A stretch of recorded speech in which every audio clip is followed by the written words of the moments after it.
सुधांशु जी, सीधे सीधे 45 अधिकारियों की लिटरल एंट्री, सीधे भर्ती, और इसके पहले 63 अधिकारियों की नियुक्ति की गई।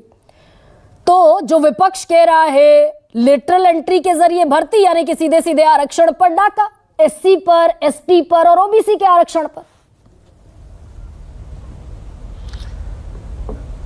गरिमा जी, मैं तो बयान सुबह पढ़ा था कि इसको राष्ट्र विरोधी बताया गया था, लैटरल एंट्री को।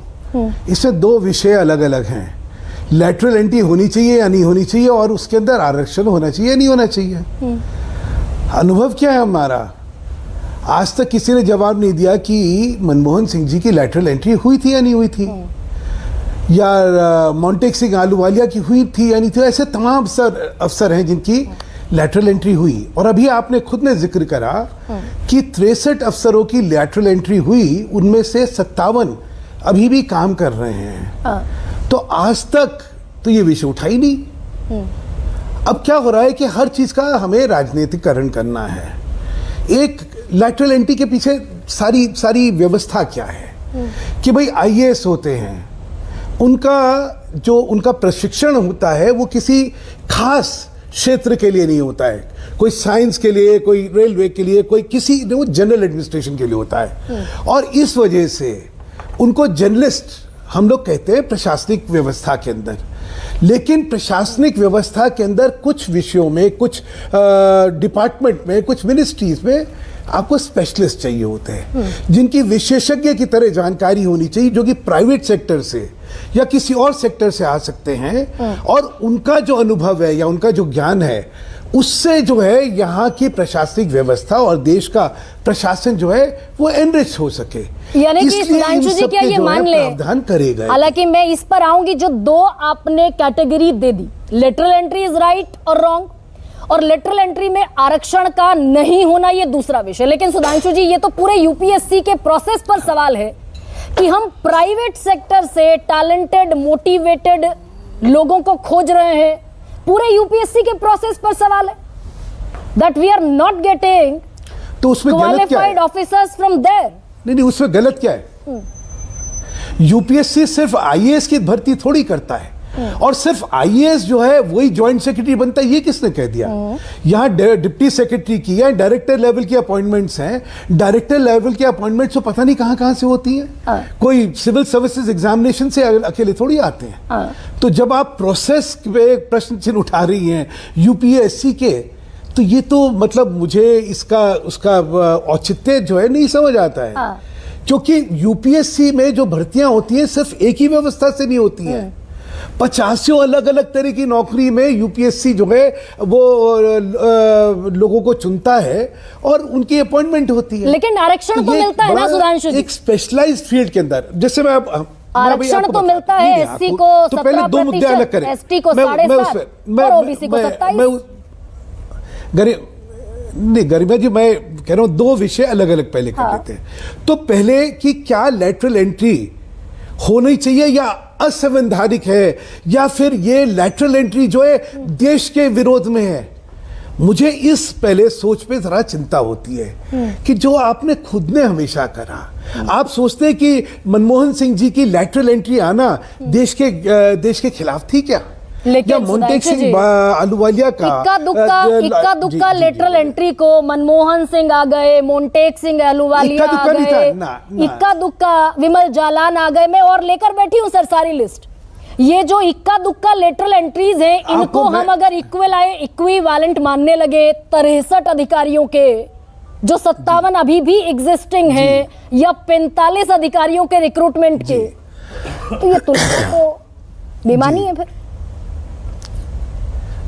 नहीं, कैसे बेमानी है? आप सोचिए कि ये तो secretary to government of India थे, वो फाइनेंस सेक्रेटरी रहे हैं, विमल जालान रहे हैं फाइनेंस सेक्रेटरी, मोंटेक सिंह आलूवालिया रहे हैं। ये तो जॉइंट सेक्रेटरी, डिप्टी सेक्रेटरी और डायरेक्टर लेवल की अपॉइंटमेंट्स हैं, और 3 साल की अपॉइंटमेंट्स हैं। इनमें 7 साल में कोई जो है secretary to government of India नहीं बन सकता। बिल्कुल। अगर ये अपॉइंटमेंट हो भी गई तो ये कोई secretary to government of India नहीं बन सकता। बट लेकिन सर 45 अफसर भर्ती होंगे बगैर आरक्षण के। सर इस सवाल का जवाब दीजिए। 45 अफसर बगैर आरक्षण एक थोड़ा सा ज्ञान, मतलब मैंने कहा कि मैं पहले थोड़ा सा और एक व्यवस्था बतला दूं। हिंदुस्तान की प्रशासनिक व्यवस्था में OSD in the rank of additional secretary, OSD in the rank of special secretary, OSD rank in the rank of general joint secretary, OSD in the rank of deputy secretary, 85, मतलब आप तो 45 की बात कर रही हैं, मतलब 85 आपको अपॉइंटमेंट है जो कि कोई प्रोसेस की नहीं होती है, मतलब यूपीएससी के सिविल सर्विसेज एग्जामिनेशन की नहीं होती हैं। ये हमारे यहाँ इतनी बड़ी प्रशासनिक व्यवस्था में ये चीजें होती हैं। तो जहां तक लैटरल एंट्री से लोगों को लाना प्रशासनिक व्यवस्था का सवाल है, ये होता रहा है, इसकी उपयोगिता इस देश ने देखी है और इसमें सर्वमान्य सर्वसम्मति रही है। तो सुधांशु जी, यानी कि अगर तो होता रहा, इसको आज एक सेकंड सर, एक सेकंड जी, अब मुझे सर ये बताइए कि होता रहा, आपने हवाला दे दिया कांग्रेस सरकार का, वीरप्पा मोइली का एग्जाम्पल सुभाषिनी वैष्णव ने दे दिया, होता रहा, तो क्या ये सवाल गैर वाजिब, गैर जरूरी हो जाता है कि ये 45 जो अफसर जाएंगे जिनमें SC ST OBC का रिजर्वेशन नहीं होगा? ये तो आरक्षण, फिर आरक्षण पर डाका हुआ सीधे सीधे 22-25 जाते अगर यूपीएससी से जाते तो अब प्रश्न ये हो गया कि हाँ देखिए, लैटरल एंट्री जो है वो तो अच्छा है, तो जब उसको देशद्रोही कदम कहा जाता है या असंवैधानिक कदम कहा जाता है तो ये गलत कहा जाता है। अब सारा प्रश्न जो है फिर आना चाहिए कि भाई ये तो ठीक है, लैटरल एंट्री होनी चाहिए, लेकिन इसके अंदर आरक्षण का जो प्रावधान है वो क्योंकि नहीं है, तो इस पे प्रश्न चिन्ह होना चाहिए, इस पे चर्चा होनी चाहिए।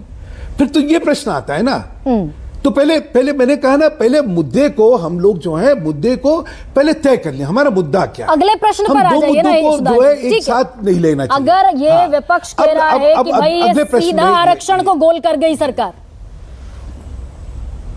जी, तो अब प्रश्न ये आता है कि एक बार नई एक चीज दोबारा कही गई है, क्योंकि यह अनुभव तो इतने साल से चलते आए हैं, और मैंने कहा पिछले में 63 में से 57 तो अभी भी काम कर रहे हैं, ये कभी प्रश्न उठा नहीं।